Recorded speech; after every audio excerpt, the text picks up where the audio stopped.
Taking some old thrifted bed sheets that I got 20 plus years ago that I turned into clothing 20 years ago, and we're going to be changing these and giving them a new lease of life as coasters.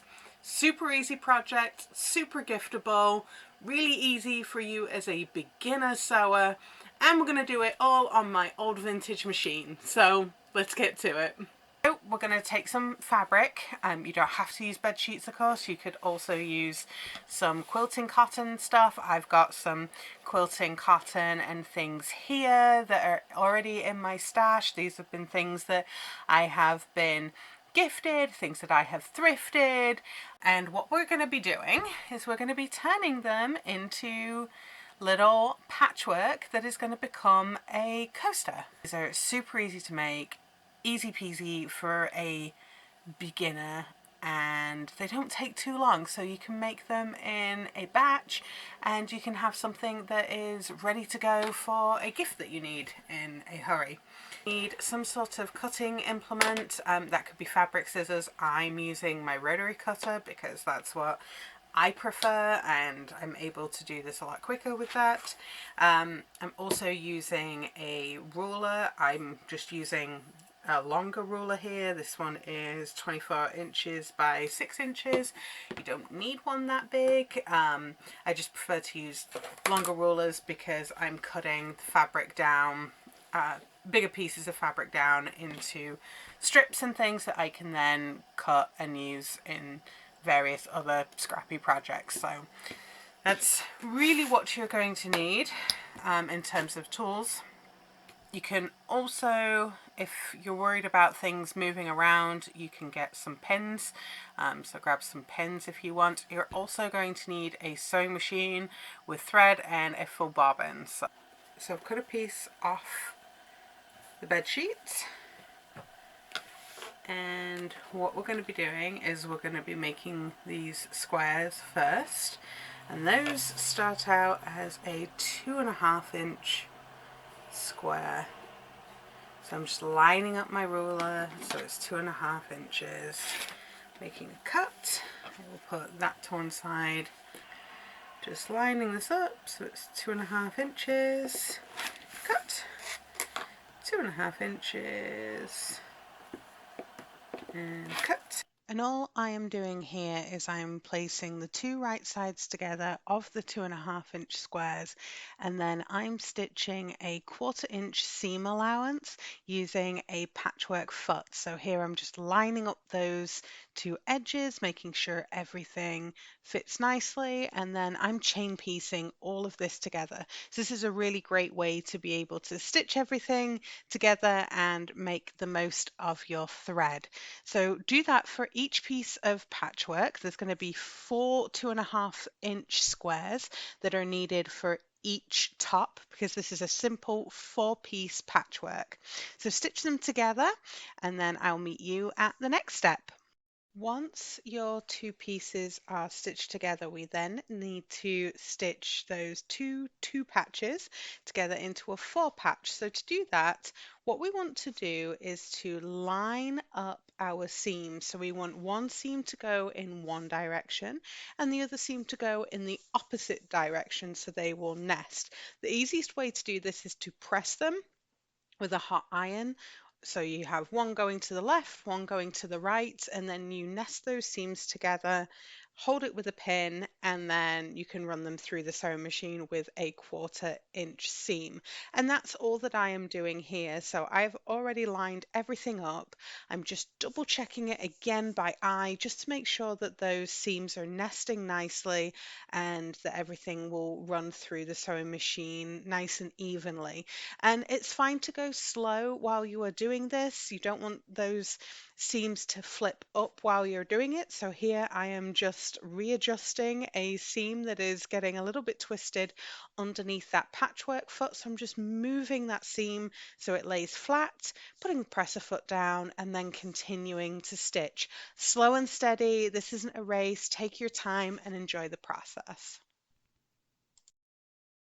Once you have stitched your two patches into a full patch, you'll want to press them nice and flat with an iron, and then we're going to move on to the next step. So I'll meet you over at the cutting table. So now we've got our piece of patchwork. The next step is sandwiching it together to make a quilt. So I'm using a piece of batting and a piece of flannel for the bottom. It's just some scrap flannel that I had lying around. And I want to make sure that the flannel and the batting are bigger than the piece of patchwork. It doesn't really matter because we're going to trim it to size, but we just want it to be bigger. So place them together with your patchwork facing up. You can pin it in place if you wish. You can quilt it using simple straight stitching. You could use some free motion quilting if you want, but I'm keeping this simple and I'm just going to be following the seams and doing some straight line stitching. It's patchwork with the flannel on the back. Now, what I'm going to want to do is we're going to be putting right sides together. This is the bed sheet. So right sides together. And we're going to stitch around, leaving a gap to be able to turn everything right sides together. If I measure these, they're about 4.5 inches, like this, the actual patchwork. So I'm going to go ahead and trim this down. I'm going to make this a 4.5 inch piece too. So I'm just measuring. I'm looking for the 4.5 inch line across both, and then I'm going to whoop that to the scrap, that to the scrap bin. I got a 4.5 inch piece.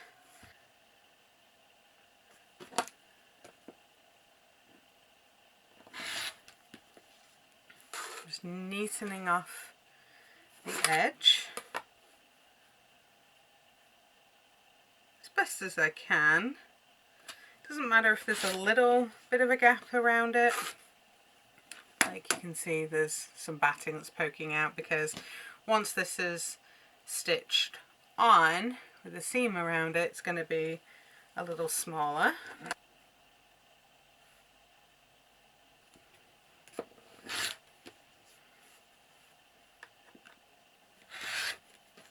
And then pop again right sides together here. Grab some pins. Gonna mark 2 pins where I'm gonna start and stop so I know. Gonna just move that one back up a smidge.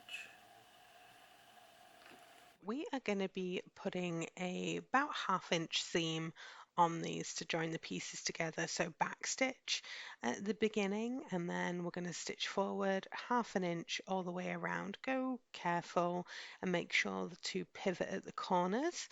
Put your needle down and then turn the piece and then continue stitching, pulling out those pins as you go. So you want to stitch all the way around to where you marked the end of the seam where the hole is going to be, so you can turn the piece right sides out. Is we're going to trim our corners and just take the excess fabric out. So you don't want to cut the stitching, you just want to trim things off a little bit and then just take some of the bulk out of that seam. I'm keeping as much here as possible though, because it's going to help when you turn things over. So just trim and trim.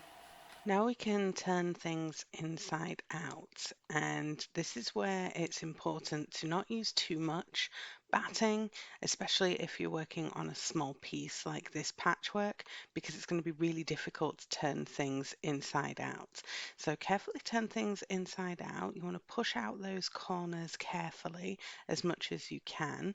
I tend to use a crochet hook, but you can carefully use a pair of scissors to do so. But just gently ease out those corners so they look a lot nicer and crisper. That's part of the reason why you clip those corners corners to take out some of that bulk so you get a nicer corner on your piece when it's turned inside out and finished.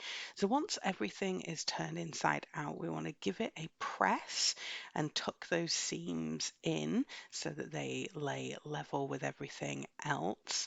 Give it another press so everything sits nicely, and then we're going to do some top stitching. So I'll meet you back at the sewing machine. Now we want to go ahead and top stitch all the way around the piece.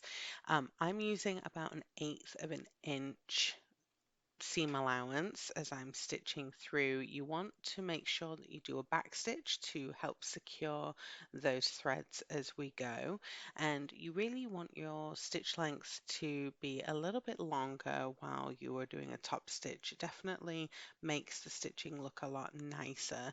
I'm using about 1/8 of an inch here to go all the way around. I want the seam allowance to be wide enough that it is going to make sure to get those seams that have been tucked under where that hole is. And if you have a too wide of a seam as you are top stitching, you're not going to be able to secure those closed.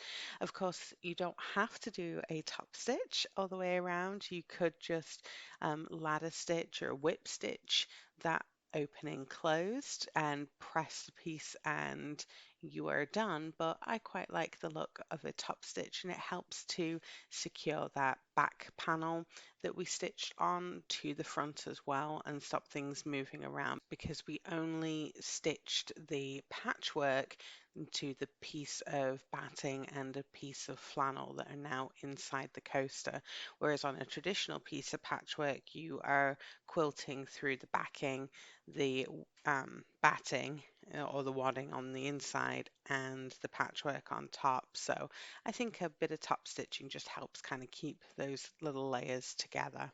Finally, all we need to do is trim off our threads after backstitching to secure, and your very first coaster is done. If you ever want to support the channel and still keep things sustainable, or you're short on time, but you love the idea of gifting something handmade, I occasionally do limited edition Etsy drops with a few of pieces like this, always using reclaimed fabrics, and I will link it below if you are curious to learn more. Make sure to subscribe if you're ready to turn your sewing time into a little escape from the rush with beginner-friendly zero-waste projects and a little vintage sewing machine magic. I'll see you in the next video.